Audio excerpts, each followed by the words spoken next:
Zee 24 तास एक पाऊल पुढे। मुंबईतल्या व्यापाऱ्यांचा एलबीटी विरोधात सुरू असलेला संप अखेर मागे घेण्यात आला आहे। मुख्यमंत्र्यांसोबत झालेल्या बैठकीनंतर व्यापाऱ्यांनी संप मागे घेण्याची घोषणा केली आहे।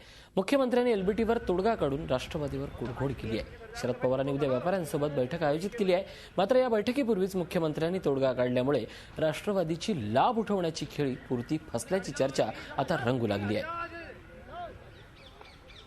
मुंबईच्या व्यापाऱ्यांना कशा पद्धतीने एलबीटी आणला पाहिजे या संबंधाच्या ज्या सूचना असतील त्या लेखी स्वरूपामध्ये किंवा तोंडी स्वरूपामध्ये ज्या ज्या ठिकाणी तुम्हाला करायच्या त्या तुम्ही कराव्यात, माझ्याकडे द्याव्यात आणि त्या सगळ्या सूचना मी विचारात घेऊन तुमचं समाधान झाल्याशिवाय तो कायदा त्या पद्धतीचा होणार नाही हे आज त्याने आश्वासन दिले। आम्ही संप मागे घेतला, याच्या पुढे संप होणार नाही अशा पद्धतीची घोषणा त्या ठिकाणी केली। जे आंदोलन आहे ते संपुष्टात येईल अशी भूमिका उद्या लोक जाहीर करतील किंवा समाधानकारक निर्णय उद्या होतील अशी आमची अपेक्षा आमची आहे।